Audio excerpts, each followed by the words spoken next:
Mas nós estamos nessa live especial aqui, que é para sanar uma das maiores dificuldades que eu vejo em relação ao recurso de revista.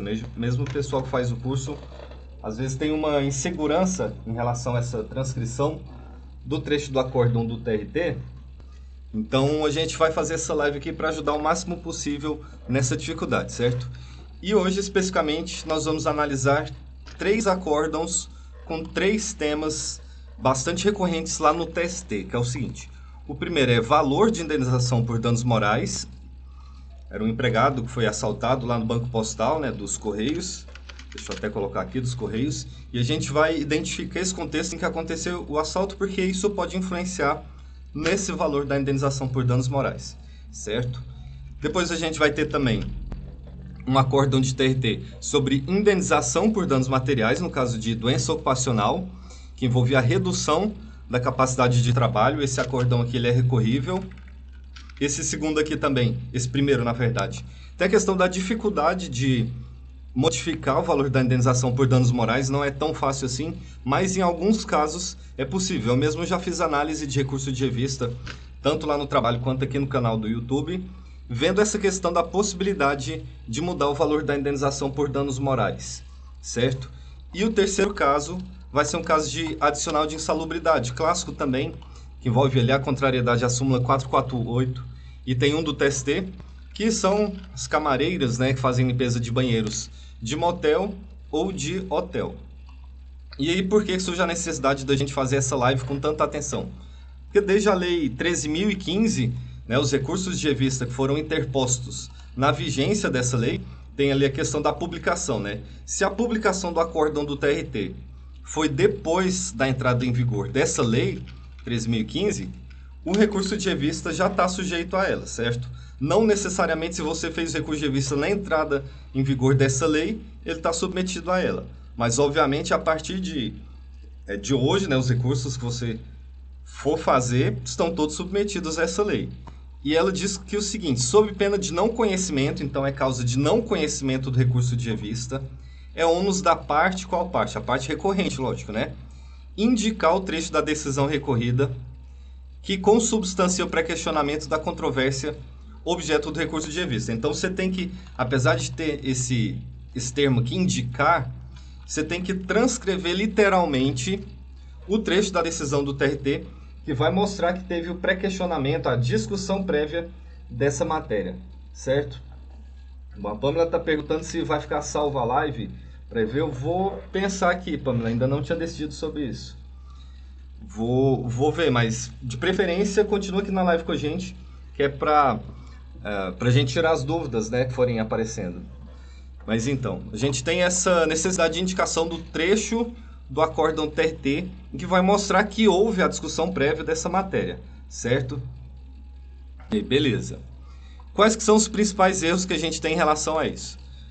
Eles derivam basicamente da interpretação desse indicar aqui, né? Que em muitos recursos de revista até hoje, semana passada eu vi um, em que se discutiu o seguinte, olha, no dicionário Aurélio, no dicionário tal, está escrito que indicar é só fazer uma menção, não necessariamente significa transcrever literalmente o trecho do acórdão TRT.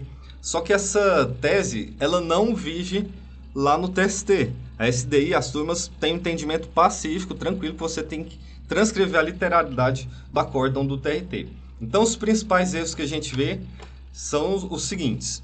Bom, o primeiro deles, não indicar o trecho do acórdão TRT, aí não tem jeito, né? Seguinte, indicar somente a conclusão, somente a parte dispositiva do acórdão TRT, aquela parte que o TRT fala assim, nega o provimento ao recurso do reclamante para julgar improcedente o pedido de adicional de periculosidade, por exemplo. Então, dou provimento ao recurso de revista da reclamada para excluir da condenação a obrigação de reenquadramento do empregado, algo nesse sentido, né? Que só coloca ali qual foi o resultado do julgamento, a parte dispositiva, né? A conclusão do TRT, mas não contém os motivos pelos quais o TRT julgou improcedente ou procedente esse pedido. Tem também o caso de indicação na íntegra, né, do acórdão do TRT, sem fazer nenhum destaque, sem colocar sublinhado, sem colocar numa cor diferente, por exemplo, certo? E aí os ministros têm entendimento de que isso equivale a não transcrever. Eles vão dizer o seguinte: isso vai equivaler a você entregar o ônus de identificar o pré-questionamento, a parte certinha ali, né? O trecho específico para o juízo. E aí, como a gente viu aqui no 896, parágrafo 1º A, caput, é ônus da parte fazer essa indicação da forma correta, da forma adequada, de acordo com o entendimento do TST. E aí tem uma exceção no caso desse acórdão indicado na íntegra, que é quando o acórdão é sucinto, né? Só tem ali 2, 3 parágrafos no máximo. Então, nesses casos, até um pouco maior, às vezes meia página, uma página, já vi vários casos em que o acórdão é pequeno e aí não se exige tamanha profundidade, né? Tamanha especificidade nessa indicação, correto? Então, no caso de acórdão sucinto, é permitida a indicação na íntegra. E a indicação também de vários temas, somente lá no início das razões recursais, certo? Isso aí o TST não vai aceitar. Ele diz que você tem que abrir um tópico, por exemplo, para falar de horas extras, e aí indica o trecho, faz o cotejo analítico, ataca os fundamentos do TRT, e aí depois passa para o próximo tópico, por exemplo, férias, né? E aí, novamente, indica o trecho, faz o cotejo analítico, indica o fundamento jurídico, e assim sucessivamente. Se você indicar só lá no início das razões recursais, o TST vai entender que isso aí não vale, que isso vai prejudicar o cotejo analítico, correto? Eu já tinha colocado aqui, não indicar o trecho do acórdão do TRT, né? E aí, um exemplo de estrutura, assim, a gente vai fazer bem rápido aqui, de acórdão analítico extenso, em que não dá para ser transcrito na íntegra, é o seguinte: quando tem no acórdão, o TRT resolve fazer o seguinte: olha, conta toda a historinha do processo, né? Na petição inicial, o reclamante alegou isso. Na contestação, a reclamada refutou os argumentos defendendo Y. Na audiência de instrução, a prova oral, aí vamos colocar aqui as testemunhas indicadas pelas partes falaram A, B e C. E tá vendo aqui que aqui tá apenas narrando, né? Tá falando que as testemunhas falaram alguma coisa, não tá dizendo se aquilo ali prevaleceu, se predominou, não. Aqui não foi formado ainda o juízo do TRT sobre o que ficou comprovado lá nos autos, certo? E aí o reclamante, aliás, a sentença julgou procedente o pedido de pagamento de diferenças salariais por equiparação salarial com o paradigma fulano. No recurso ordinário, a reclamada afirma que... E aí mais uma historinha, né? O que mais que a gente pode dizer? E aí vem aqui, né? Ao exame, a equiparação salarial. Vai colocar lá, falar da súmula 6, falar do... súmula 6 do TST, né? Do artigo 461 da CLT. É que nesse contexto tem uma fundamentação, né, extra aqui. Entendo que o reclamante faz jus ao pagamento de diferenças e por aí vai. Então, o que a gente tem aqui nessa estrutura? Deixa eu até passar para a próxima página. A gente vai ter o que eu chamo aqui, o que é, na verdade, né, de um relatório do que aconteceu. Tá falando o que tem na petição inicial, o que tem na contestação, o que aconteceu na audiência de instrução, o que a sentença fez, mas ainda não tem a formação de juízo aqui. No recurso ordinário, a reclamada afirma que, mas só está falando o que foi afirmado por enquanto, ao exame. E aí tem uma tese genérica, né, que o TRT vem fazendo como se fosse uma aula ali da faculdade, abordando como se fosse um livro, fazendo essa abordagem do Instituto, né, no caso aqui a equiparação salarial, que serviria para resolver qualquer caso. Mas a fundamentação específica pela qual o TRT vai deferir ou não esse pedido, que é o que interessa. Por quê? Porque aqui que vai até a formação da tese, aqui que vai ter a tese explícita do TRT, que vai ser questionada no recurso de revista. E aí aqui essa parte mais dispositiva, né, dizendo o que o TRT decidiu, também, pelo menos em regra, não vai servir para essa identificação de fundamentação.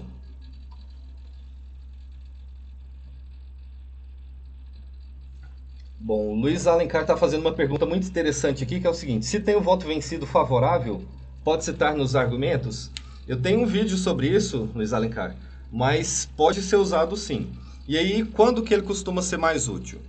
É o seguinte: quando tem uma tese jurídica que é a vencedora, você vai enfrentar no recurso de revista essa tese jurídica vencedora, certo? Mas pode haver aspectos fáticos lá no voto vencido que são incontroversos. Por exemplo, já vi acontecer muito do seguinte: o TRT fala assim, olha, o atraso reiterado no pagamento de FGTS ou então de salários, o descumprimento lá da negociação coletiva em relação ao banco de horas, a cobrança de metas excessiva, nada disso é possível de gerar a rescisão indireta, porque no caso houve pedido de demissão do empregado. Então há uma incompatibilidade entre o pedido de demissão, que muita gente vai falar, mas demissão não é pedido, mas tudo bem, só para efeitos didáticos aqui, né?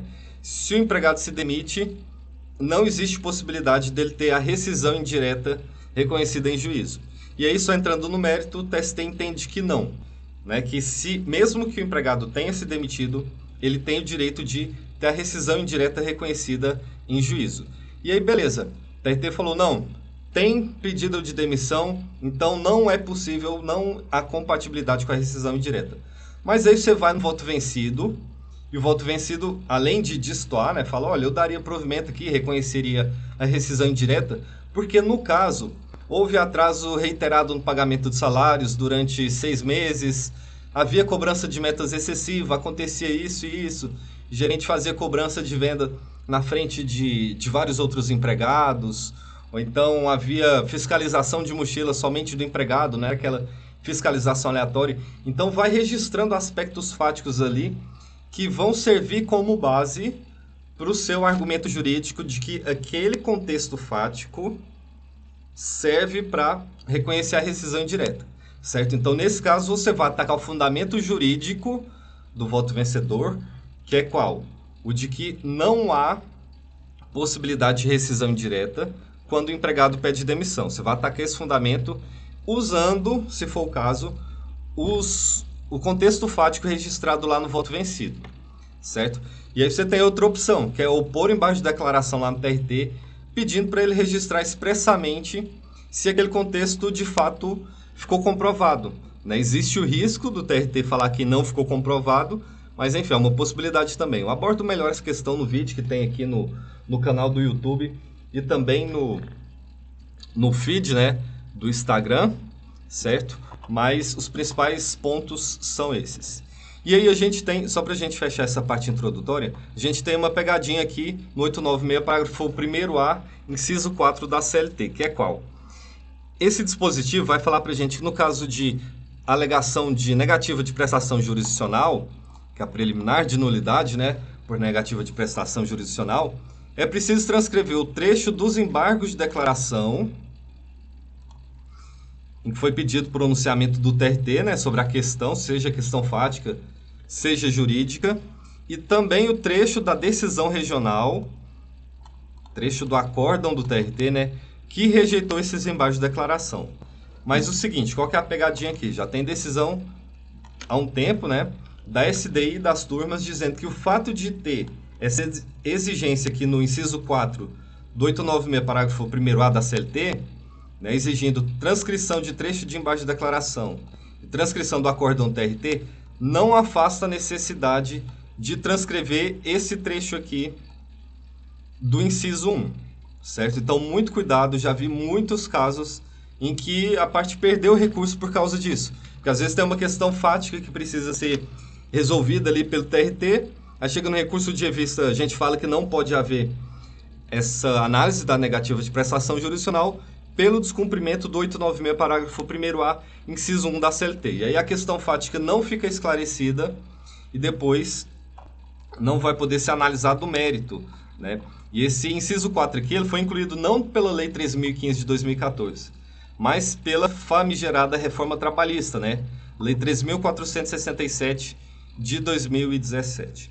Então já vamos partir para análise aí desses recursos, desses acórdãos, né? Vamos pegar o primeiro caso aqui, que é o de indenização por danos morais. Qual que era o caso aqui? A sentença deferiu R$50 mil de valor de indenização por danos morais em razão de assaltos que o reclamante sofreu. E aí, no final das contas, vamos até ver no final, o TRT reduziu para R$6 mil. Qual que seria o objetivo do advogado aqui? Restabelecer a sentença, né, que deu R$50 mil, ou então, pelo menos, majorar aí para R$10 mil, R$20 mil, depende do contexto. Às vezes é possível, né? Em alguns casos, o TST acaba majorando, né, ou reduzindo, se for o caso, esse valor da indenização. Então vamos começar o trecho aqui, vamos juntos lá. Da indenização por danos morais. Em síntese, a reclamada requer a reforma da sentença que referiu ao reclamante pagamento de indenização por danos morais. Isso aqui a gente não precisa destacar, né, porque só está narrando basicamente o que o reclamado quer. E aí nesse diapasão alega, tem aqui ó, que o recorrente de recurso ordinário está alegando. Não comprovação do direito pelo reclamante, ressaltando, blá blá blá, até porque exerce atividade postal. Isso aqui ainda não é a tese do TRT, não é o posicionamento que o TRT adotou em relação ao valor da indenização por danos morais. E aqui continua fazendo relatório, né? Assinala que a presente hipótese diz respeito à ocorrência, acrescenta que isso aqui a gente pode passar no final das contas, né? Neste viés, sustenta que está submetida ao risco social, afirma que nada disso, tá vendo que nada disso aqui é a tese do TRT? Ressalta que as medidas de segurança a serem implementadas, isso aqui o TRT não falou um A ainda sobre essa questão do valor da indenização por danos morais. Assinalam que restou incontroverso, que é recorrente, diz ainda, transcreve jurisprudência em favor de sua tese, destaca que o tema é objeto da repercussão geral 932, afirma que, olha, pelo que a gente vê aqui, artigos 186, 927 do Código Civil, nessa parte do recurso ordinário, do acórdão, né, o TRT está narrando apenas a questão da responsabilidade pelos assaltos sofridos pelo reclamante. Não está analisando ainda a questão do valor da indenização por danos morais. Então vamos lá. Por que a gente precisa... Olha só, a partir desse vejamos aqui. Por que a gente precisa analisar o contexto dessa reparação civil, né? Porque nesse tópico aqui que o TRT normalmente vai falar o contexto em que se deu esse ato ilícito, certo? E aí tá aqui. Conforme restou provado nos presentes autos, a gente já pode pensar em começar a destacar, porque olha só, tá falando do que ficou comprovado. Isso aqui é interessante, é imprescindível para a gente valorar o valor, né? A gente arbitrar o valor da indenização por danos morais. Reclamante foi vítima de 2 assaltos, em 9 de fevereiro de 2018 e 4 de abril de 2018, quando se encontrava em pleno labor de suas funções de agente dos Correios carteiro, sendo certo que os 2 eventos aconteceram com o uso de armas de fogo pelos meliantes, os quais ameaçavam de morte a todo instante os funcionários da agência. Então, primeiro de tudo, eu não destacaria, não transcreveria tudo que está aqui em cima. Isso aqui é só relatório, certo? E aí eu faria poderia passar esse marca-texto aqui, né, que tem no PDF, então destacaria com sublinhado, com negrito. O que é mais importante? O que é? Restou provado nos presentes autos. Reclamante foi vítima de 2 assaltos. E aí, em menos de 2 meses, praticamente, né, pouco mais de... menos de 2 meses, quando se encontrava em pleno labor, os 2 eventos aconteceram com o uso de armas de fogo. O que tinha? Tinha ameaça de morte a todo instante. Certo? Então, são aspectos aqui que o TST pode levar em consideração. Você vai falar, olha, não foi um assalto, foram 2 assaltos em 2 meses, né? Havia ameaça de morte, uso de armas de fogo. ressaltou que do segundo assalto, vários funcionários foram feitos de reféns quando deixaram as dependências do reclamado, os fizeram de escudo humano, evidenciando a dimensão da violência utilizada nesse evento danoso. Assim, requereu o pagamento de danos morais com base na teoria objetiva do risco. Aqui só está falando o que o reclamante falou, né? Questão de prova tem nessa parte aqui que a gente destacou. Isso aqui é só o que o reclamante falou. A tese de defesa da reclamada repousou nas mesmas alegações trazidas no presente recurso, que dispensa maiores comentários. Então não precisa destacar essa parte aqui.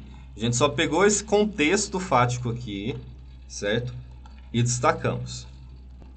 Pois bem, o pleito de danos morais funda-se na exposição aos riscos decorrentes de atividade da reclamada, ficando o obreiro exposto à ocorrência de assaltos corriqueiros com armas de fogo, comprometendo a segurança física do autor no desempenho de suas funções. A gente pode... É indiferente, na verdade, destacar isso aqui, porque é bem uma alegação genérica, assim, certo? Aliado às declarações, observa-se nos autos diversos documentos emitidos por autoridades policiais dando conta de assaltos à reclamada, tendo como vítima o reclamante e outros empregados, consoante narrado na inicial. Aí que beleza, a gente tá em controvérsia a questão da existência da prova, né, de que ocorreu esses assaltos. Mas isso aí o TRT já tinha até falado que ficou comprovado, né? A tese autoral foi ratificada quando seu depoimento, declarações de testemunha. Vê-se, portanto, do cotejo entre as provas constantes dos autos e as teses expendidas, favorecimento ao pleito do reclamante. Beleza, só está falando que os assaltos ficaram comprovados. Até aqui nada demais. A gente está questionando o valor da indenização por danos morais. Então é preciso a gente ver a parte específica que fala sobre esse valor. Por enquanto só tem a questão geral da responsabilidade civil da empregadora, né? Que vem falando, né, sobre essa responsabilidade civil, que não pode atribuir aos empregados essa questão do manuseio com numerários, que é uma atividade de risco, esse risco tem que ser suportado pela empregadora. Outra tese geral, né, considerando-se notório e público o quadro de violência e criminalidade vigentes, expôs o autor a situações de extremo alcance psicológico. A partir do momento que o recorrente passou a atuar como correspondente bancário, sua obrigação...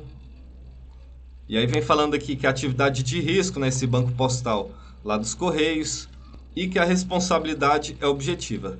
Se a reclamada, por exemplo, quisesse questionar isso, dizendo que era responsabilidade subjetiva, ia ter que destacar esse trecho aqui, certo? Mas a questão não é essa, a questão é valor de indenização por danos morais. Mas como eu falei, a gente tem que analisar como que foi esse contexto para ter como fundamento no recurso de revista, certo? E aí, reclamada não tomou providências eficazes, vem falar de escalada da criminalidade, passa a decidir quanto ao dano moral. Até aqui, então, foi basicamente enrolação, né? Já o dano moral pode ser definido como sendo a lesão moral, tá vendo? Tá explicando o que é dano moral, né? Como se fosse num livro, numa prova aqui. Vem falar da responsabilidade civil, quais artigos lá do Código Civil da Constituição Federal são pertinentes. Atividade de risco, deve falar de responsabilidade objetiva. De novo aqui. Então, até aqui está discutindo somente essa questão da responsabilidade civil. Já estamos na 5ª página de 6 páginas. Se o advogado tivesse transcrito todo esse acórdão aqui na íntegra, já teria perdido, porque a gente já viu que tem um monte de coisa aqui que não faz parte da questão do valor da indenização por danos morais. E aqui o tópico próprio, né? Então, primeiro a gente analisou a responsabilidade civil, em que era importante a gente destacar? Basicamente, só esse artigo aqui. Cadê? Esse primeiro artigo aqui, primeiro parágrafo, né? Fala desse contexto. Vamos voltar lá para página 5. E os documentos aqui falando dos assaltos, né? Que eu também considero pertinentes. Mas e o quanto indenizatório? E o valor da indenização por danos morais? Neste tópico, ressalto que analisarei conjuntamente recursos da reclamada e reclamante, uma vez que as matérias se comunicam. Insurge-se o recorrente contra a sentença, né, que fixou 50 mil. Essas duas partes não tem nada de fundamentação interessante para a gente analisar aqui, certo? Nesse diapasão, assinala, quem que assinala? A recorrente. que em caso de manutenção da sentença, a quantia mostra-se exorbitante. É só relatório do que a reclamada falou. Severo que o autor é pessoa de poucos recursos financeiros, a recorrente é gestora de dinheiro. Novamente, não tem nenhuma emissão de tese aqui, não tem um posicionamento, só está falando o que a recorrente disse. Por outro lado, aí vem aqui e narra o que o reclamante quer, né? Que é um aumento da indenização de 50 mil reais. Transcreve jurisprudência em favor de sua tese. Então, tá vendo? Nenhuma dessas partes aqui faz parte do fundamento do TRT. É só a alegação do reclamante e da reclamada. Vejamos. Normalmente é depois desse vejamos, pois é, ao exame. Depois disso aqui que vai interessar pra gente. E aí o TRT vem indicando aqui quais critérios que ele utiliza para essa mensuração do valor da indenização por danos morais. Quais são esses critérios? Olha só.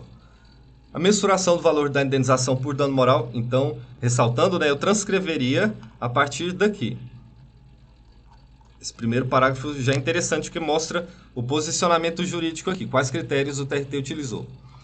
É de difícil aferição nessa mensuração, uma vez que não se trata da avaliação de um bem material, dos gastos com certos serviços ou daquilo que se deixou de perceber em virtude da perda de um bem ou da impossibilidade de realização de um serviço.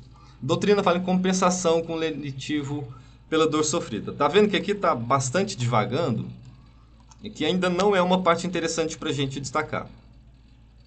Fixação do valor decorre de uma análise do juiz, levando em conta o sofrimento causado à vítima. Então aqui a gente pode destacar o que o TRT entende que vai influenciar no valor dessa indenização, que ele provavelmente vai seguir aqui, né, para definir o valor. O sofrimento causado à vítima, capacidade econômica da vítima e do causador do dano, não enriquecimento ilícito por parte da vítima e o caráter repressivo e pedagógico ao transgressor, para inibi-lo de reincidir na prática.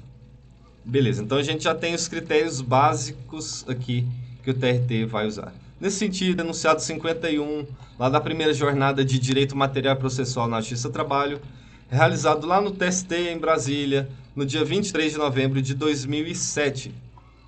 O valor da condenação por danos morais decorrentes da relação de trabalho será arbitrado pelo juiz de maneira equitativa, a fim de atender o caráter compensatório, pedagógico e preventivo. Pode destacar porque é uma tese também, né? Aí vem falar de monografia aqui, já foi ministro, né? Valdir Florindo. Aponta ainda 4 elementos que o julgador deve utilizar como critérios básicos: sensibilidade do magistrado, seus conhecimentos e sua experiência como ser humano e como juiz, e a equidade. Então, outros critérios aqui.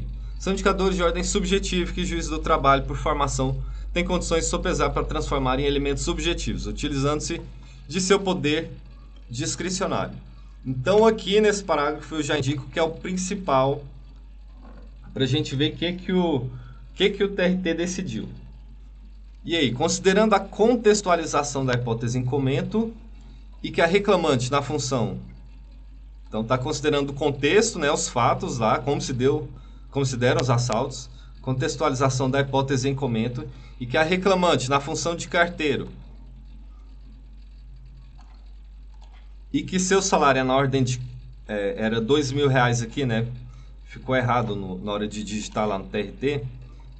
Então, considerando o contexto dos fatos, a função nas características pessoais da reclamante e o salário de R$2.000, e ainda que a sua enfermidade não lhe retirou a capacidade de trabalho, tanto é assim que ainda permanece trabalhando e não há afastamento para recebimento de benefício previdenciário, deve ser enquadrado como de grau leve, segundo esse novo artigo da CLT, né? Pelo que o quantum deve ser reduzido para R$6.000. Então, é basicamente isso aqui. Vamos voltar lá. Eu vou explicar de novo a lógica. Qual que é a lógica aqui? É que você destaque os trechos do acórdão TRT, e aqui a gente tem 6 páginas, que dê condição para a gente lá no TST entender o que está acontecendo. E aí, o que você quer? Você quer aumentar o valor da indenização por danos morais. Essa lógica vale também na redução da indenização por danos morais, né? E até de danos materiais, dependendo do caso. Você vai destacar aqui, mostrar para o TST o que aconteceu Vai falar, olha, teve 2 assaltos aqui, né? E o empregado era ameaçado de morte, os assaltos eram com armas de fogo.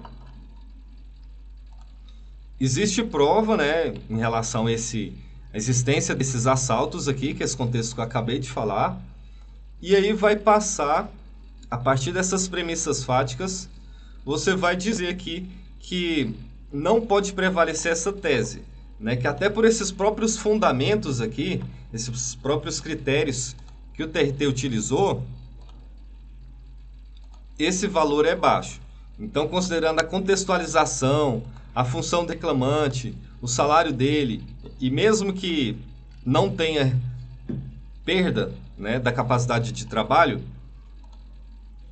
esse enquadramento desse contexto fático não pode ser considerado como leve e que esse valor aqui de R$6.000 é desproporcional, é baixo, né, para essa situação. Qual a situação? Aqueles 2 assaltos, né, a mão armada, a ameaça de morte, e aí a gente faz a fundamentação, cotejo analítico, escolhe algum artigo lá da CLT, ou então do Código Civil até, pode usar o 944, caput, ou o parágrafo único, né, só o caso de redução do valor dessa indenização por danos morais, ou então o artigo 5º da Constituição Federal, ali no inciso 5, é mais fácil conhecer pelo 5, né, pelo inciso 5 do artigo 5º da Constituição, ou até mesmo o inciso 10 do artigo 5º da Constituição Federal. Mas aí basicamente é isso. Indenização por danos morais, quando for questionar o valor, mostra lá qual foi o contexto em que aconteceu isso, né? E questiona essa tese aqui. Questiona esses critérios que o TRT usou, dizendo que 6.000 é um valor ou ínfimo, ou então muito baixo, ou algo nesse sentido. Beleza, vamos lá então para um segundo acórdão. Esse aqui é um pouco menor, de 4 páginas.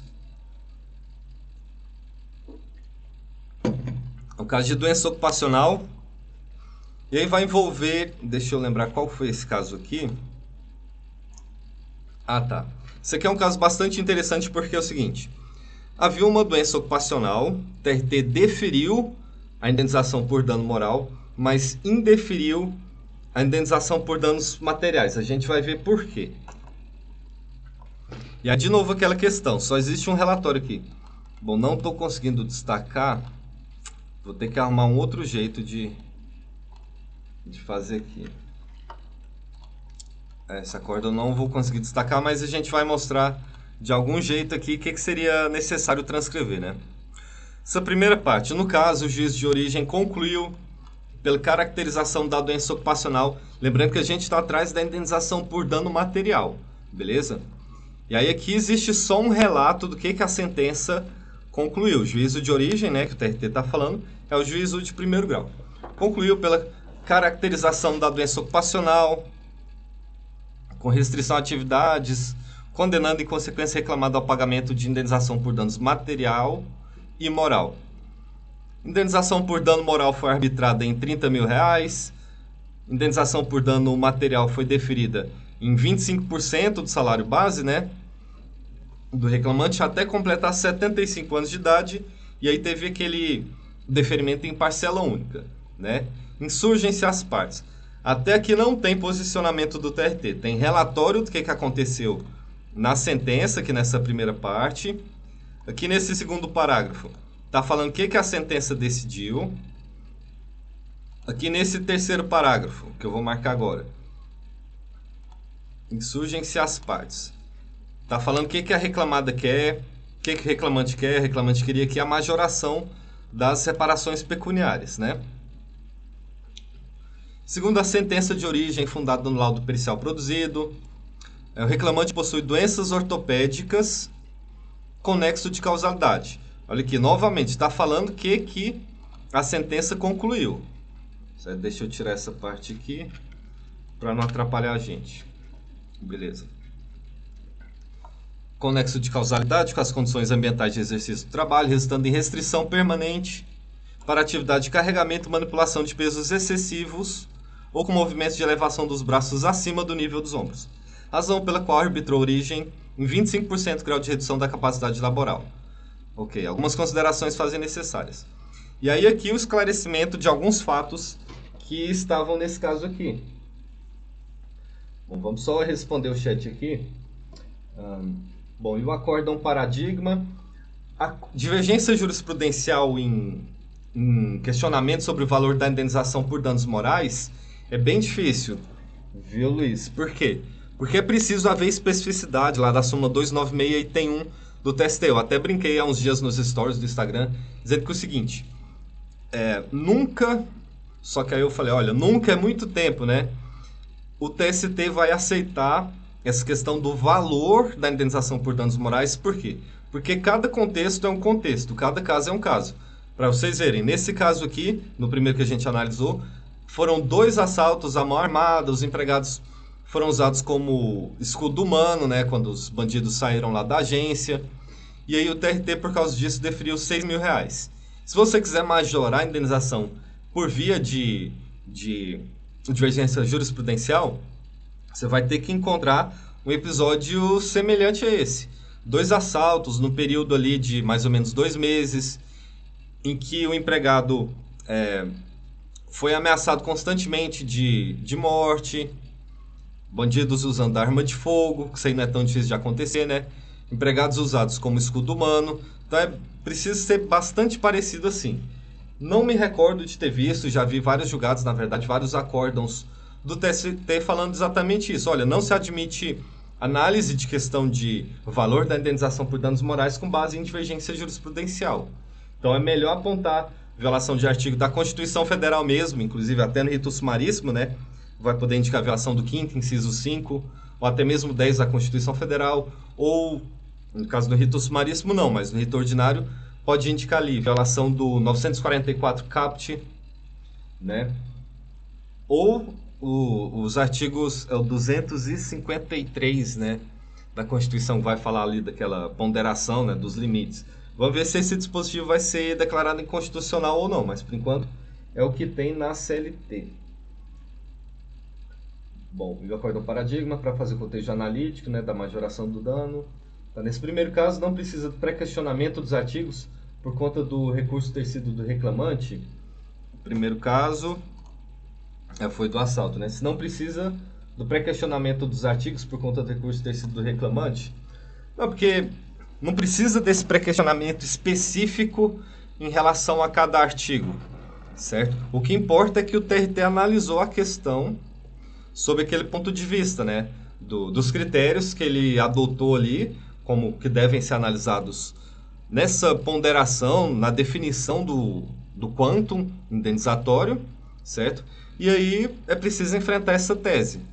Se fosse uma discussão, por exemplo, de observar ou não a questão da limitação do 253, acho que G, salvo engano, né, da CLT, aí sim, como não houve emissão de tese sob esse enfoque, sobre aquela limitação, aliás, houve sim, né? Deixa eu até voltar aqui.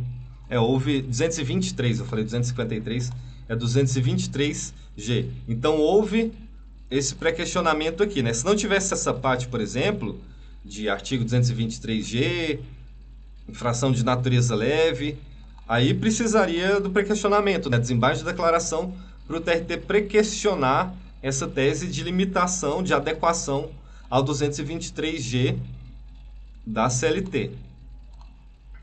Mas voltando a esse caso aqui, o que a gente vai querer? Vai querer danos materiais nesse caso, só para a gente lembrar. Reclamante elaborou para a reclamada de 3 de agosto até sua adesão ao PDV, na função de mecânico, oficial de manutenção industrial, não para controvérsia a respeito da ocorrência de acidente de trabalho.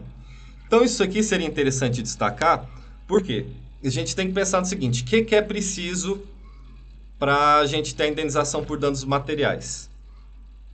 Esse ato lesivo, né, que no caso seria o acidente de trabalho, em regra, o dolo ou a culpa do empregador, a não ser que seja caso de responsabilidade objetiva, a ação, o dano, né, e o nexo de causalidade ou concausalidade, que isso aí também vai influenciar até no valor, né, da proporcionalidade do valor da indenização por danos materiais. Então, beleza. Nesse parágrafo aqui não tem nada de interessante assim. Mas aqui a gente vai ter os aspectos fáticos que vão influenciar na decisão, né, para a gente ver se é devido ou não o valor da indenização por danos materiais.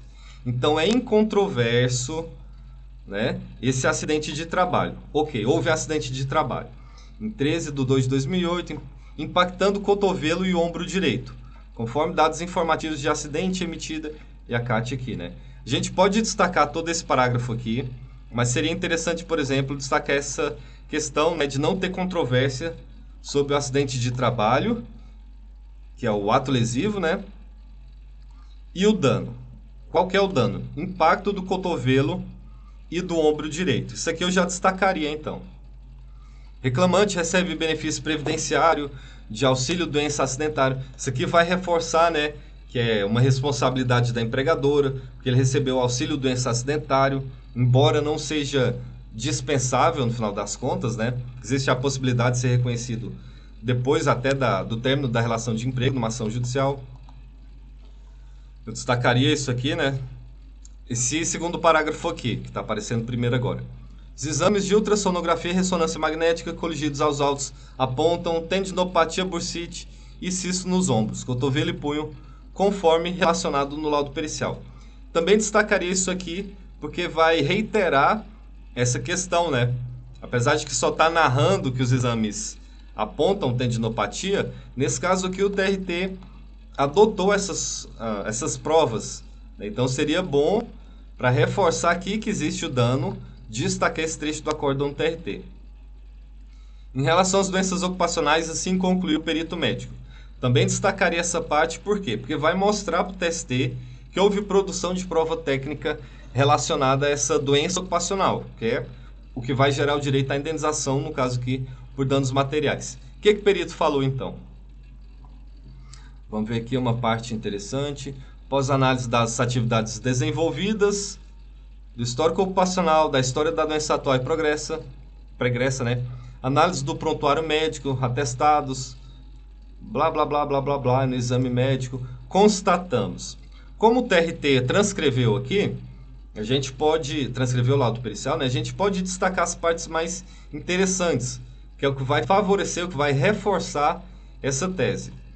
Constatamos que as doenças alegadas pelo autor guardam nexo causal com as atividades exercidas na reclamada, tendo em vista que exercia tarefas com exposição a fatores de risco predisponentes ao acometimento dos segmentos atingidos em membros superiores.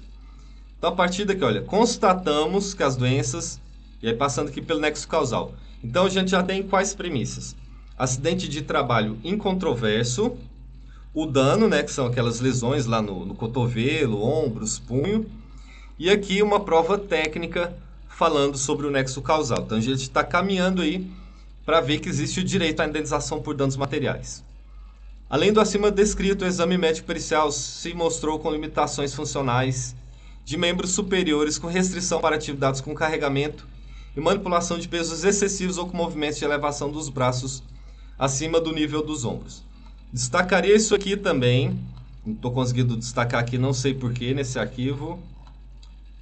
Está sacaneando a gente, né? Mas vamos colocar aqui essa parte de comentário. Colocaria aqui porque aqui tem o dano, né? Qual que é o dano aqui? Deixa eu tirar. Limitações funcionais de membros superiores com restrição para atividades com carregamento e manipulação de pesos excessivos. E aí aqui nessa continuação, nesse parágrafo, a gente tem que o quê? Que houve redução da capacidade de trabalho. Porque se houve limitação funcional e restrição, olha que restrição para atividades. Então não houve perda, mas houve redução, em razão dessa restrição, da capacidade de trabalho. E aí, portanto, é atendimento ao designado pelo excelentíssimo senhor doutor juiz concluo. Foram constatadas doenças no autor. Quais doenças? Tendinopatia e bursite do ombro direito e transtornos psiquiátricos durante pacto laboral com a reclamada. Existe nexo causal, destacaria isso aqui também, entre as doenças ortopédicas apresentadas e as atividades que realizava na reclamada. Então, de novo, questão do nexo causal. E aí aqui uma coisa que não vai ajudar no recurso de revista, que é o seguinte: não foi estabelecido o nexo causal, ou mesmo de concausalidade, entre as patologias psiquiátricas apresentadas pelo autor e as atividades realizadas na reclamada. Então é o seguinte, no recurso de revista, como não houve nexo causal com causal em relação a essas patologias psiquiátricas, não vai ser possível pedir indenização por danos morais ou materiais com base nisso. Por quê? Porque não tem nexo causal, foi rompido nesse nexo aqui. Mas é possível pedir os danos materiais, que o TRT excluiu, com base aqui nessas doenças ortopédicas. Porque nesse caso, a prova pericial disse que existe nexo causal, certo? O exame médico pericial não evidenciou no momento. Aí olha só que interessante. Exame médico pericial do reclamante não evidenciou no momento limitações funcionais, tanto físicas quanto psíquicas, capazes de gerar incapacidade. Incapacidade é o quê? Perda total para executar as atividades que realizava no exercício de sua função na reclamada, respeitadas as restrições a atividades com carregamento e manipulação de pesos excessivos ou com movimentos de elevação dos braços acima do nível dos ombros. Então, olha só. O perito disse aqui que não há incapacidade, não há perda total da capacidade de trabalho, mas desde que, respeitadas as restrições. Se existe restrição, existe redução, pelo menos, da capacidade de trabalho. Então, a gente já tem todo o contexto aí para ver, que o reclamante, nesse caso, fazia jus à indenização por danos materiais. Beleza? Conclui o perito médico, assim, em síntese, que o reclamante é portador de tendinopatia, que o TRT está voltando a falar, que a prova pericial concluiu, que existe essa tendinopatia e bursite do ombro direito. Patologias ortopédicas com nexos, Então, a gente já tinha destacado lá, essa parte que a gente pode destacar também, Eu sugeriria fazer o seguinte, colocar um sublinhado aqui, desde o exame médico, sublinhava tudo, na verdade, e colocava um negrito a partir daqui, respeitadas as restrições a atividades com carregamento e manipulação de pesos, até os ombros aqui. Por quê? Porque essa parte vai evidenciar, assim como eu fiz aqui, que existia restrição, existia então redução da capacidade de trabalho, certo? Não havia perda total, incapacidade, mas sim redução parcial da capacidade de trabalho. E aí, destacando mais esse parágrafo aqui, então vai ter o dano, tendinopatia e bursite, patologias ortopédicas, vai haver o nexo de causalidade, com as condições ambientais, de exercício de trabalho, e restrição à atividade com carregamento e manipulação de pesos até os ombros. Aqui é a mesma coisa, destacaria tudo com sublinhado, e a partir de restrição a atividades, eu colocaria um negrito, para ficar mais destacado ainda. Nada há nos autos a infirmar a conclusão pericial eminentemente técnica, assim nada permite, no caso, a desconstituição da conclusão técnica. O TRT está adotando aí as conclusões do perito, quanto à caracterização da doença ocupacional. Então, olha só, foi caracterizada a doença ocupacional, arguída em juízo pelo reclamante, com restrições a atividades especificadas de carregamento de peso e elevação acima do nível dos ombros. A mesma coisa, sublinharia aqui e destacaria com negrito essa restrição a atividades especificadas de carregamento de peso e elevação acima do nível dos ombros. Revela destacar que o perito não se embasou apenas nas queixas do reclamante, levando em conta de forma criteriosa as consequências do acidente de trabalho, histórico médico, exames laboratoriais, o exame físico e as informações sobre os locais, enfatizando que o reclamante exercia tarefas com exposição a fatores de risco em membros superiores. Não é preciso destacar esse parágrafo aqui, porque ele não traz nenhuma informação nova. Aquilo que interessa para a gente, que é a questão, de novo, do acidente, foi do acidente? Vamos ver aqui. É da doença ocupacional, Na verdade, o nexo causal aqui, tanto na prova pericial, quanto aqui nesse parágrafo, nesses dois parágrafos, Essas são as questões que interessam pra gente. Aqui foi só um comentário não aleatório, mas que o TRT usou para embasar o acolhimento dessas razões do perito, mas isso aqui não tem tanto interesse assim, para a tese do recurso de revista, que vai ser essa questão da reclamada ter que ser condenada a pagar indenização por danos materiais.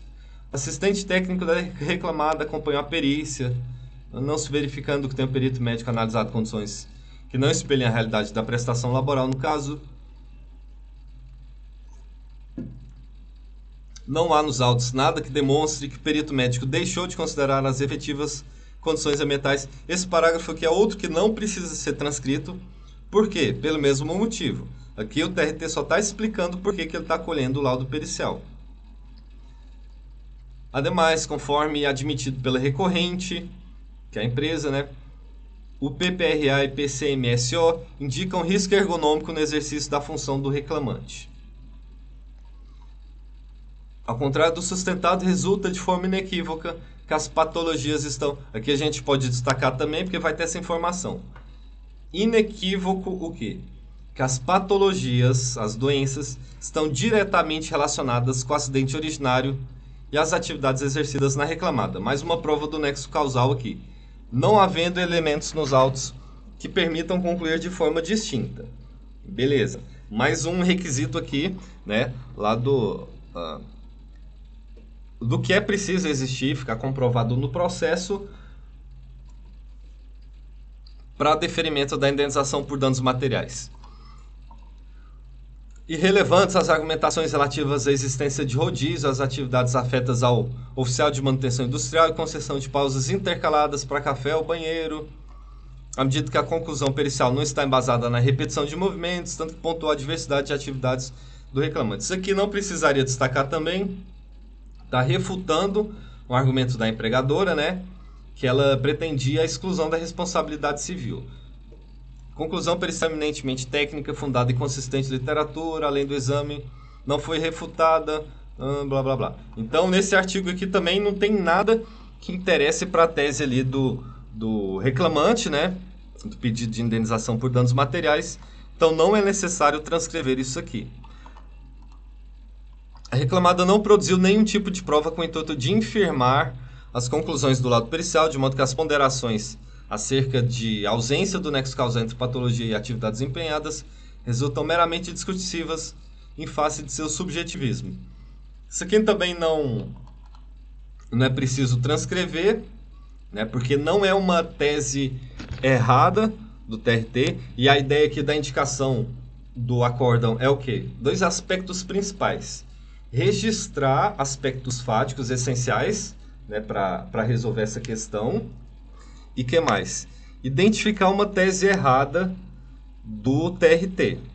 Então, pegar fatos que estão no acórdão ou que são incontroversos, né? Na verdade, aqui, como é transcrição do que está no acórdão, pegar esses requisitos que a gente está vendo aqui, né? Os requisitos lá da responsabilidade civil da empregadora, no caso de doença ocupacional ou acidente de trabalho, para deferimento da indenização por danos materiais, e pegar o trecho do acórdão que te desfavorece. E aí lá no próprio curso, como que eu faço essa explicação? Eu falo o seguinte, olha, a tendência do advogado é querer esconder o que desfavorece ele. Só que a ideia principal dessa transcrição do acórdão é justamente o contrário. A analogia que eu faço lá é a seguinte, quando uma criança machuca o joelho, o que o pai, o que a mãe faz? Vai lá e sopra esse joelho direito, por exemplo, coloca um curativo, passa algum remédio exatamente nesse joelho que está machucado. Quando você está reformando uma casa, imagina que sua casa tem 2 banheiros, por exemplo. Um banheiro social e outro suíte. E aí você quer reformar o banheiro da suíte. O que você faz? Você mostra para o pedreiro, para arquiteto, para alguém, você mostra o banheiro que você quer reformar. Não é do mesmo jeito que você quer reformar o acórdão aqui. Então, é isso que tem que ser reformado, que você tem que mostrar para o TST. Você não vai mostrar o banheiro social que você não quer mexer. Então, aquilo que desfavorece, que você tem a tendência de esconder, eu percebo muito isso, é justamente o que tem que ser exposto. É igual o machucado lá, ou então a cárie, né? Quando você está com uma cárie, está com o dente doendo, você vai no dentista e faz o quê? Você aponta, fala, não, é esse dente aqui, específico. Você não vai esconder ele, você vai mostrar qual que é o problema. Então, não caiam nessa tentação de tentar esconder o trecho que te desfavorece. Até porque a gente vai ver lá no acórdão, né? A gente que analisa processo diariamente, a gente vai lá e vê essa questão do trecho, né? Repisco e reclamante, continuando da análise então. Repisco e reclamante trabalhou para a reclamada de 3 de agosto, ou seja, 27 anos, que responde à conclusão pericial médica de doenças ortopédicas em virtudes da atividade exercida na reclamada. Poderia destacar também, que é mais um indício aqui, né, mais um argumento de que é devido a essa indenização por danos materiais, porque tem o nexo causal aqui, né? Irretocável a conclusão acerca da existência das patologias ortopédicas, mais uma vez os danos aqui, né? E da sua origem ocupacional. Também não há nada nos autos a afastar sobre o aspecto técnico-científico. Conclusão pericial acerca da existência. Olha que eu destacaria isso aqui de novo naquela lógica.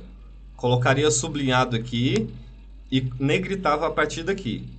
A partir daqui, na verdade. Existência de restrições de atividades com carregamento e manipulação de pesos excessivos ou com movimentos. Porque isso aqui que vai ser o dano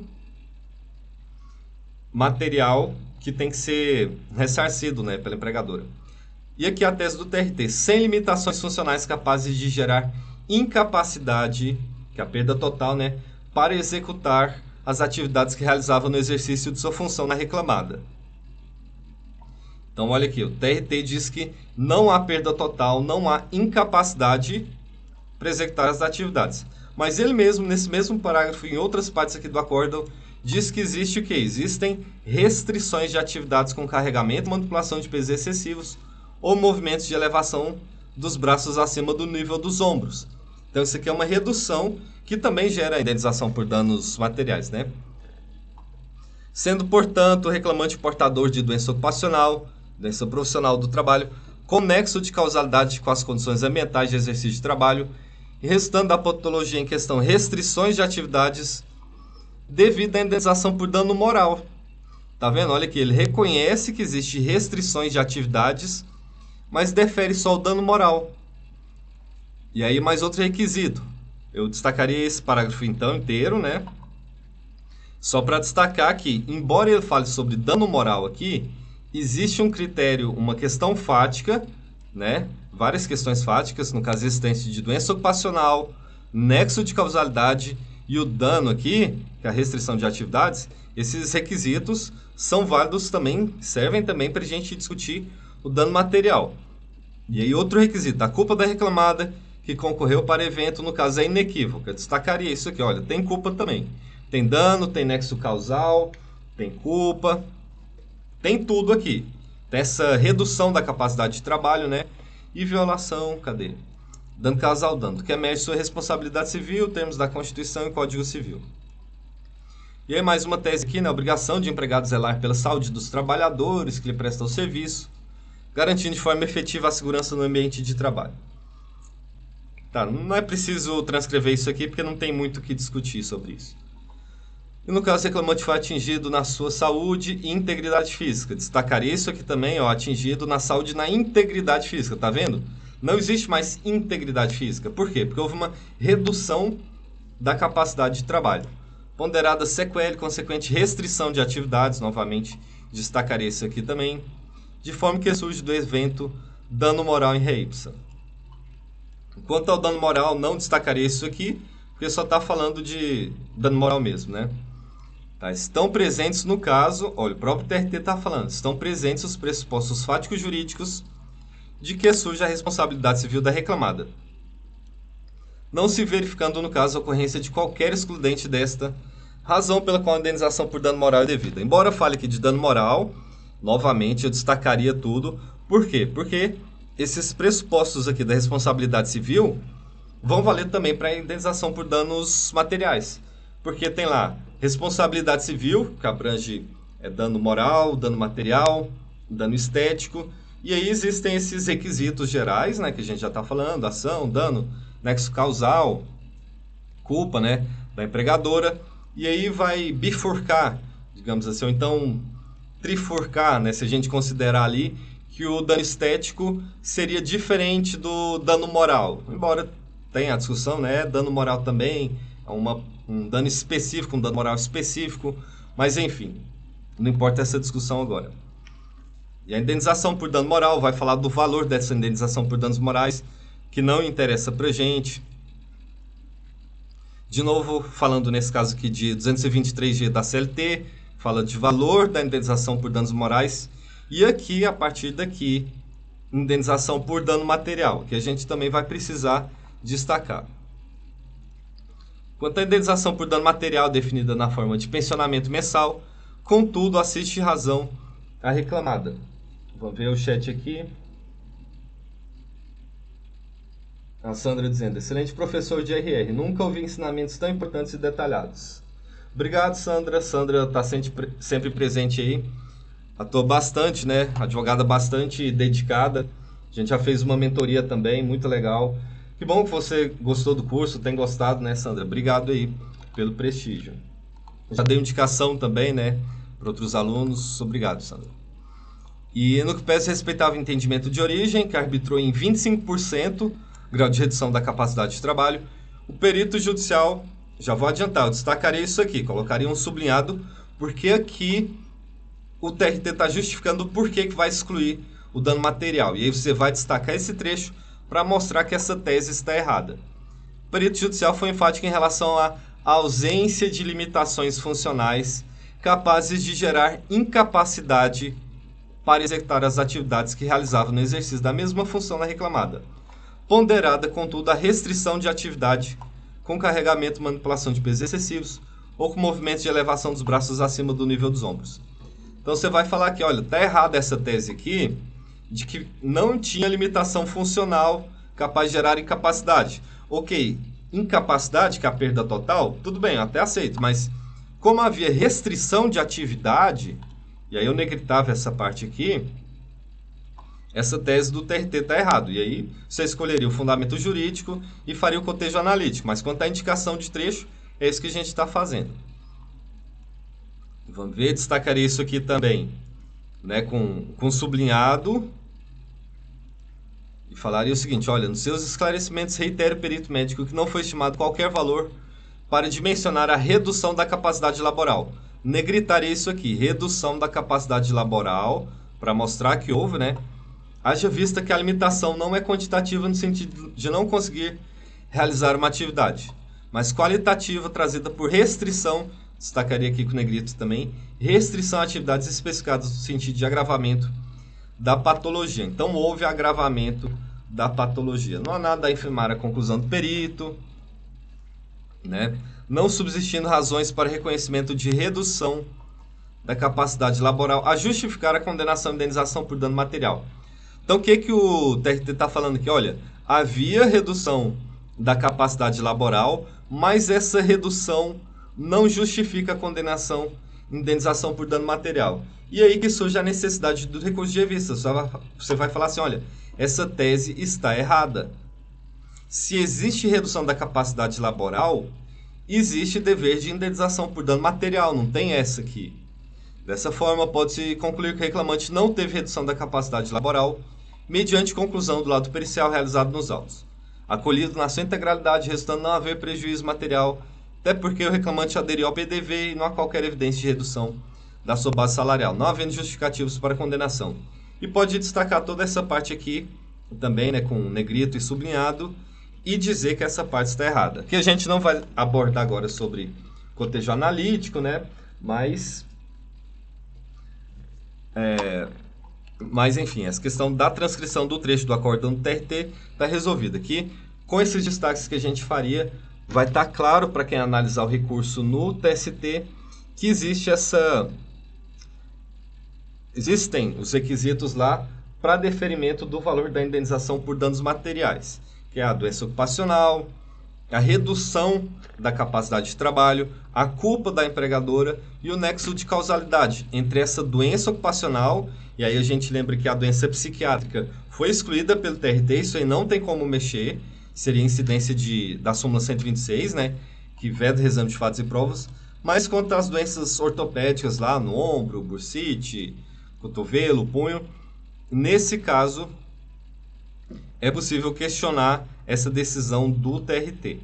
E vamos lá então para o terceiro caso.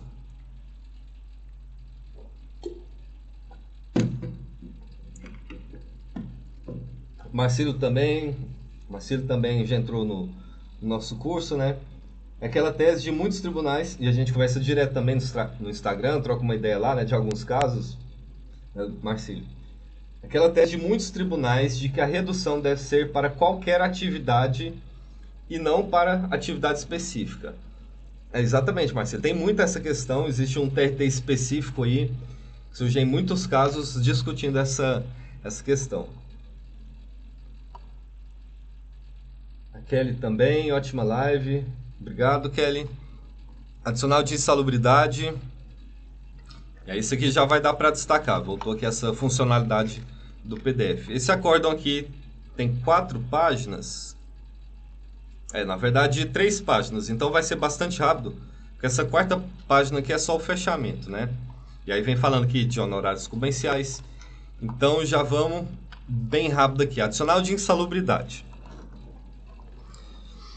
Primeiro tem esse relatório, que a gente não precisa transcrever. E aí, como eu falei, eu acho que no primeiro caso, costuma ser interessante a gente analisar o que está depois desse ao exame, a análise, né? Antes disso, normalmente, vai ser só relatório. Vai falar, reclamada se insurge contra tal coisa. Afirma X, alega Y. Assevera Z. Isso aqui é só alegação. Não é a tese do TRT que tem que estar no recurso de revista para ser questionado perante o TST. Vamos lá, ao exame. Na peça inicial, também é um relatório aqui, né? A parte autora relata ter exercido a função de camareira do hotel demandado, né, no período compreendido entre novembro de 2013 até final de 2014, sem receber os EPIs adequados.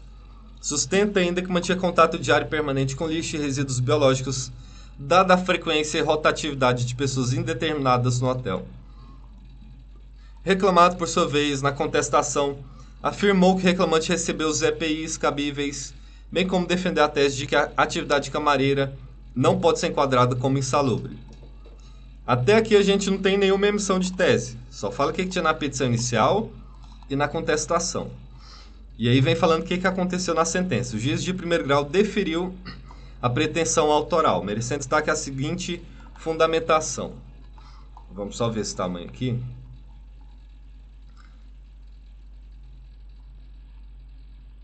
Olha só. Nesse caso aqui, a gente estaria pelo reclamante pedindo adicional de insalubridade, certo? Beleza. A sentença ela foi reformada. Então, não tem, pelo menos a princípio, a gente vai confirmar daqui a pouco, eu ainda não vi esse acórdão, estou fazendo ao vivo aqui, mas a princípio não tem por que a gente transcrever trechos de uma sentença que foi reformada, certo? Por quê? Porque essa não vai ser a tese do TRT. Talvez a gente possa voltar aqui depois, mas assim, inicialmente não faria sentido transcrever essa tese, porque essa não vai ser a tese combatida. Para a gente acelerar um pouquinho na análise, né, já vamos direto para depois desse análise aqui, que é onde o TRT vai colocar a tese dele. A portaria 3.214, 78 do extinto Ministério do Trabalho, através do anexo 14 da NR15, reconhece a insalubridade de grau máximo no trabalho realizado em contato permanente com lixo urbano. Aqui não tem necessidade de destaque porque é uma tese geral, serviria para qualquer processo, né, que se discutisse a insalubridade, nesse caso aqui, né, de alegação de contato permanente com lixo urbano. Beleza. Registre-se que, segundo o relato da petição inicial, a reclamante era responsável pela limpeza da recepção, corredores, áreas comuns do restaurante e cozinha e pela louça do restaurante, além de ser encarregada pela higienização de banheiros, inclusive os vasos sanitários. O juízo de origem não determinou a realização de perícia, tendo adotado como prova emprestada laudos periciais acostados aos autos, juntamente com a petição inicial. Beleza, por enquanto não tem nada de relevante assim não. Tá falando aqui, né, que lá na petição inicial, o reclamante falou também que fazia a higiene de banheiros, inclusive dos vasos sanitários. E aí, aqui o TRT vem falando da prova, que era a prova emprestada, né, dos laudos periciais. E aí aqui a gente pode entender que o TRT já está analisando a prova. Aspectos fáticos, então, que a gente vai analisar para fazer o recurso de revista. Em referidos laudos, o perito concluiu que a parte autora realizou suas atividades laborais em condições insalubres, no grau máximo. Vamos destacar isso aqui. Então, prova emprestada, né? Podemos destacar aqui para deixar clara essa situação, né? Que foi prova emprestada e nessa prova emprestada o perito concluiu pela insalubridade em grau máximo. E aí vem falando aqui, né? O magistrado não está vinculado às conclusões periciais, podendo formar seu convencimento com base no elemento dos autos. O que se verifica no caso Intela. Então, o TRT está afastando essa conclusão do laudo pericial. Explica-se aqui fundamento, né? Sabe-se que o colendo do TST, através da súmula 448 e item 2, firmou o entendimento no sentido de que a higienização de instalações sanitárias de uso público ou coletivo de grande circulação e a respectiva coleta de lixo, por não se equiparar à limpeza em residências e escritórios, enseja o pagamento de insalubridade em grau máximo. Incidido, né, o anexo 14 da NR15 da portaria do Ministério do Trabalho quanto à coleta e industrialização de lixo urbano. Então, olha só, se houver limpeza de banheiros, né, de uso público ou coletivo de grande circulação, então é preciso haver grande circulação e a respectiva coleta de lixo, né? Isso aqui, essa limpeza de sanitários de grande circulação, de banheiros de grande circulação, não se equipara à limpeza de residências e escritórios. Então, se for uma empregada doméstica, então um empregado que limpa banheiro de escritório de contabilidade, de advocacia, em que exista circulação somente de poucos empregados ali. Nesses casos, não vai ser equiparada à limpeza urbana, a limpeza coleta de lixo urbano, né? E aí não vai ter direito ao adicional de insalubridade. Mas fora dessa situação, se for um ambiente de grande circulação, existe o direito a receber a insalubridade. A expressão instalação sanitária, aqui o TRT continua explicando, né? A expressão instalação sanitária de uso público ou coletivo de grande circulação, por se tratar de conceito jurídico indeterminado, e aqui o TRT tem razão, né? O que é grande circulação? Isso aí acaba sendo analisado caso a caso, seja pelo TRT, juiz de primeiro grau, ou então pelo próprio TST, depende do contexto que ficar registrado nos autos. Essa grande circulação aqui, né, pode dar ensejo a diversas interpretações, que, por óbvio, influenciam decisivamente no grau de abrangência das hipóteses de pagamento da insalubridade em grau máximo. Nos autos do IUJ tal, do qual fui redator, este egrégio regional fixou a tese jurídica de que... Aí olha aqui, a gente viu, né, que a reclamante era camareira de um hotel. Então, qual que é a tese jurídica? Aqui ficou bem fácil identificar a tese jurídica que teria que ser questionada no recurso de revista. Fixou a tese jurídica de que... Pô, aqui está a tese jurídica do TRT. A higienização de instalações sanitárias de uso público ou coletivo de grande circulação nas dependências de motéis e a respectiva coleta de lixo enseja o pagamento do adicional de insalubridade em grau. Então tá falando que acho que eu já até sei qual vai ser essa tese. TRT vai dizer que é o seguinte, olha, no IUJ, a gente daqui falou que a limpeza de banheiros de motéis, que tem uma maior rotatividade, gera o direito à insalubridade. Mas hotéis, não. Vamos ver se é isso mesmo? Então, nesse caso aqui, de limpeza de banheiro de motéis e coleta de lixo, né? O reclamante tem direito à insalubridade de grau máximo, incidindo, né, o anexo 14 da NR15 do Ministério do Trabalho. A referida tese deu origem à edição da súmula 4 deste tribunal, que, repita-se, é exatamente isso. Trata unicamente da limpeza e higienização de quartos e banheiros de uso público em motéis. Tá vendo? Não está falando de hotéis. Por outro lado, e aí a gente destaca isso aqui também, né? Porque no caso era camareira de hotel. Por outro lado, ainda no mencionado IUJ, ficou estabelecido que, outra tese aqui, as instalações sanitárias dos hotéis não se enquadram na categoria de uso público ou coletivo de grande circulação, conforme consta na ementa do referido julgado. E aí a tese aqui que vai ser questionada lá no recurso de revista, né? Que não tem essa limitação aqui a hotéis ou motéis, né? No caso, o TRT entende que só se for limpeza de banheiro de motel que tem direito à insalubridade. Então tem a ementa aqui, né? Com o título.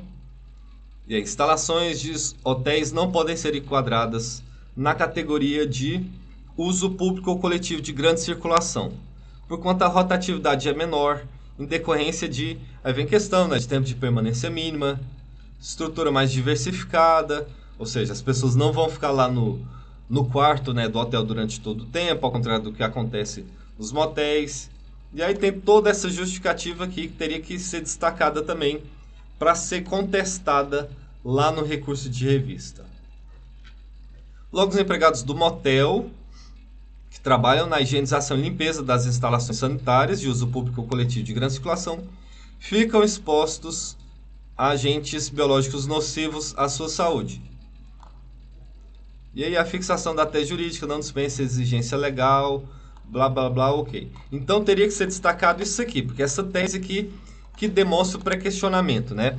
Que discute ali se a empregada de hotel tem direito ou não, a camareira, né, que limpa os banheiros e recolhe o lixo do hotel e não motel, tem direito ou não ao adicional de insalubridade. Dessa forma, menor rotatividade,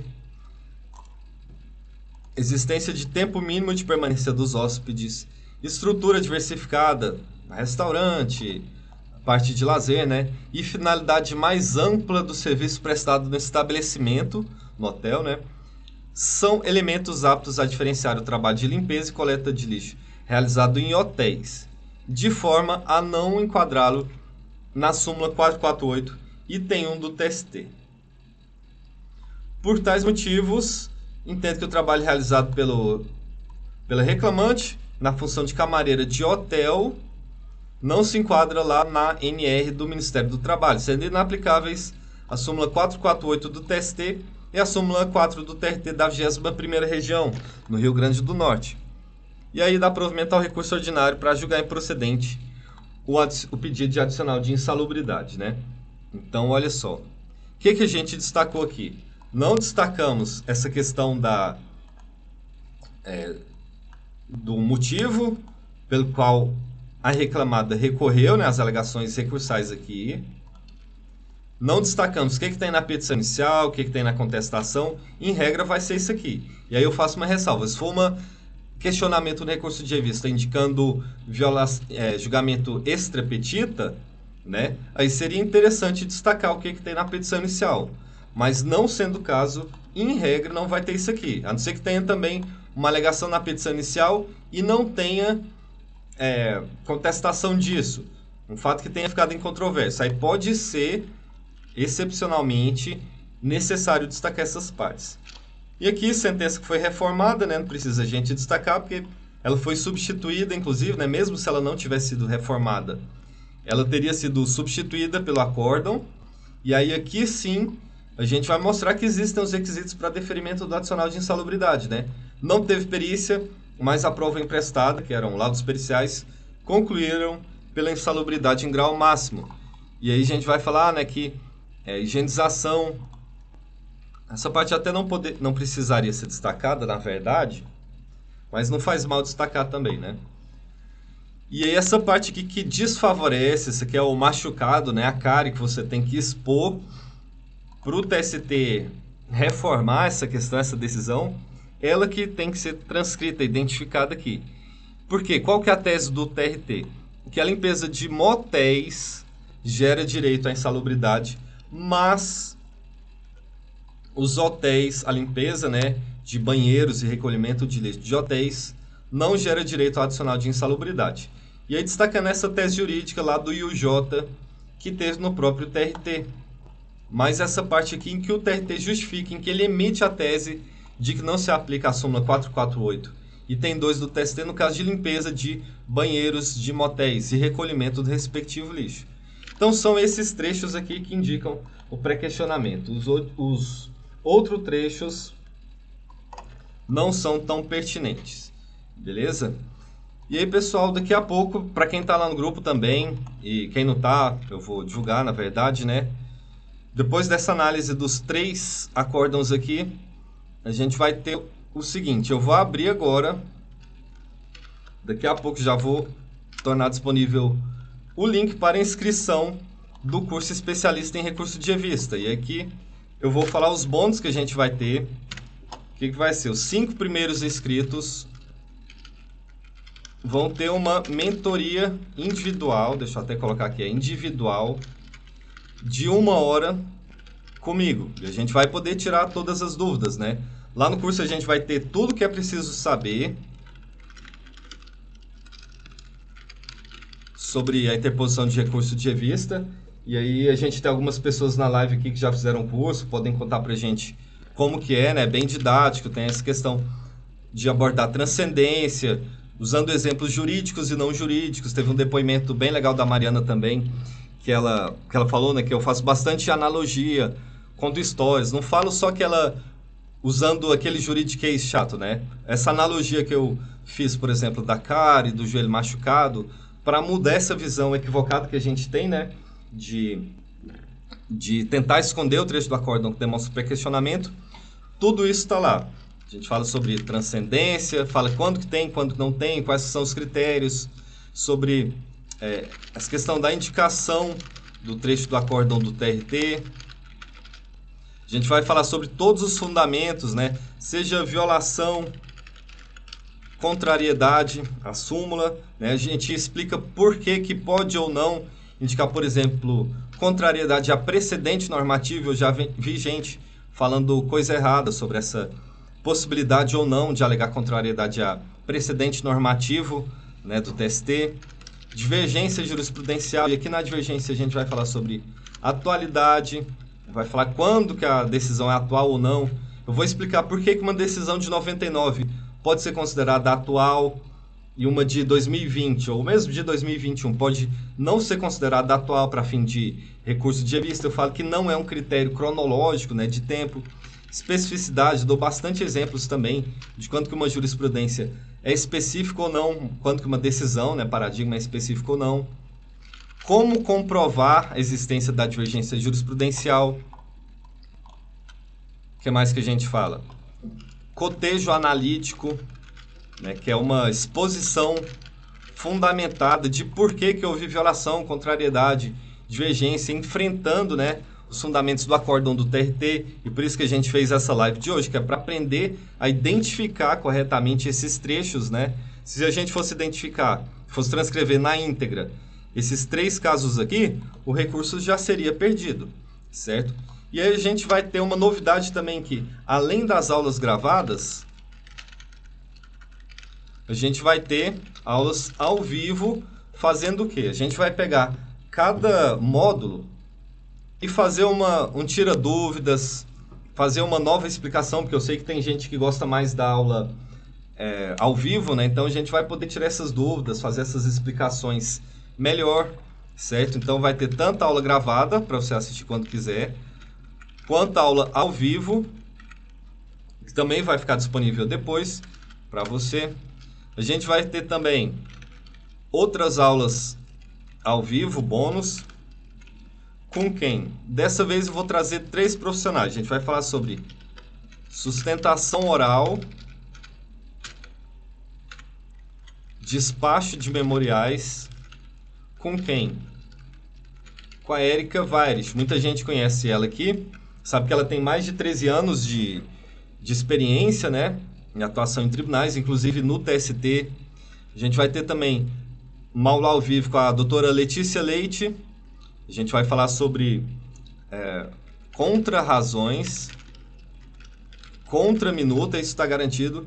E eu vou ver com ela também se a gente fala sobre como fazer parcerias para elaboração, para elaborar, né, recurso de revista, que aí você vai poder usar o recurso de revista, não apenas no seu caso, mas também para poder atuar como advogado parceiro. Já tem alguns alunos que estão atuando como parceiros e é bem mais tranquilo, né? Você senta ali, faz um recurso. Eu, por exemplo, nas lives de elaboração de recurso, eu faço um em 1 hora. Claro que vai depender do tamanho do acórdão, né? Do TRT e da complexidade do caso, mas dependendo do caso, é possível fazer em 1 hora. É bem mais tranquilo. Você cobra ali para fazer o recurso de revista, cobra 100 mil, 2 mil reais, mais comumente, mas é possível cobrar bem mais, dependendo da possibilidade de êxito, do valor que envolver ali na questão, né? E essa aula ao vivo, então, a gente vai fazer com a doutora Letícia Leite. O que mais? A gente vai falar sobre efetividade de execução trabalhista. Um problema que muita gente tem com a execução, né? Com o Danilo Cunha, que ele é diretor de secretaria daqui do TRT da 18ª região, em Goiás. Então, ele tem bastante experiência com isso também, né? Com questões de execução. E aí é um conteúdo complementar. Então, resumindo aí, os 5 primeiros inscritos, daqui a pouco eu vou colocar o link no grupo do WhatsApp, do Telegram também, e aqui no perfil do Instagram. 5 primeiros inscritos, só os 5, vão ter uma mentoria individual de 1 hora comigo para a gente debater melhor, né, essas especificidades do recurso de revista. E aí lá no curso a gente vai ver tudo que é preciso saber sobre recurso de revista, transcendência, indicação do trecho, os fundamentos, né, do recurso de revista. Eu mostro na tela vários casos, mostro lá outros trechos de acórdão TRT destacados, mostro aqueles erros que a gente comentou no começo da live aqui, falo por que não pode indicar na íntegra, mostro um julgado do TST falando isso, a decisão sucinta mostro exemplo também, falo como que tem que ser o cotejo analítico. Tem outra coisa também, tem o módulo de agravo de instrumento, e aí eu lá mostro um exemplo e mostro a estrutura também, né, dos motivos pelos quais o TRT pode denegar segmento ao recurso de revista, certo? Aí eu vou mostrar lá, são 4 exemplos de agravo de instrumento. A gente vai ter o AIRR não conhecido, o AIRR conhecido e desprovido, AIRR provido também em 2 situações específicas, inclusive virando recurso de revista conhecido e provido, né? Então, temos agravos de instrumento que não deram certo, seja porque foi desfundamentado, por exemplo, e aí o curso está atualizado com aquela decisão do Pleno, né, que falou que se for um óbice processual no juízo de admissibilidade do TRT, você só precisa atacar esse fundamento, esse óbice processual. Não precisa renovar as razões do recurso de revista, certo? E aí a gente vai ter um que foi conhecido, ou seja, que o despacho de admissibilidade do TRT estava errado, mas que foi desprovido, né? E também agravos de instrumento que foram providos, que o despacho do TRT estava realmente errado, e aí o TRT trancou de forma equivocada o recurso de revista e deu certo. Mas não é de qualquer maneira que esse agravo de instrumento tem que ser feito. Eu mostro lá a estrutura também, igual do recurso de revista, né? Nem sempre o RR é interpretado da forma correta pelo TRT. Bom, tenho a Kelly falando aqui, adorei o curso, o professor Murilo é muito didático, obrigado também, Kelly. O Basílio falando, a mentoria é muito boa, recomendo. Obrigado aí, Basílio, Paulo Basílio. Marcílio, excelente aula, valeu aí, Marcílio, sempre presente aí, prestigiando o trabalho também. E aí, né, além desse módulo de agravo de instrumento, além de todos os outros, a gente vai ter essas aulas que são gravadas, mas as aulas de atualização ao vivo, que eu vou mostrar a tela aqui, alguns casos recentes do TST. Deixa eu ver aqui. A Mariane está perguntando onde está o link. Eu vou colocar no grupo do WhatsApp e na bio, no link da bio daqui do Instagram, tá bom, Mari? Elaine, super indico também. Obrigado, Elaine. Já vou colocar daqui a pouco. Encerrando a live aqui, eu já disponibilizo os links. Muito didático o curso. Elaine fez o curso também lá na MAT, não foi, Elaine? Foi muito legal, a gente fez aula ao vivo. Ela sabe como que é o esquema, então. E a gente vai ter essas aulas de atualização, né, ao vivo. Como bônus, a gente vai ter também as aulas com os convidados, né? Érica Vares vai falar para a gente de sustentação oral, despacho de memoriais. Doutora Letícia Leite, contra-razões, contra-minuta. Eu vou pedir para ela falar também sobre como fazer parcerias para aumentar os honorários aí, né? Elaborando recursos de revista. E o Danilo Cunha, daqui do TRT da 18ª Região em Goiás. A gente vai falar sobre efetividade da execução trabalhista, certo? Bom, Mari, se perdeu o início, tá bom. Eu vou, para quem perguntou também, eu vou deixar a live disponível, certo? Eu vou colocar no YouTube. Eu vou precisar editar um pouquinho para cortar o começo, que a gente perdeu um pouquinho de tempo, né? Mas vai ficar disponível sim. Tá bom, pessoal? Daqui a pouco já vou disponibilizar essa live aqui no YouTube, youtube.com/Prof. Murilo Soares, e já vou colocar o link do curso tanto no grupo do WhatsApp quanto no link da bio daqui do Instagram. Tá bom, pessoal? E é isso, não esqueçam, os 5 primeiros vão ganhar mentoria de 1 hora comigo, tá bom? Então é isso, pessoal. Obrigado pelo prestígio de todo mundo. Vi que todo mundo permaneceu aqui desde o começo, né? E é isso. Obrigado, boa noite, pessoal, e até mais.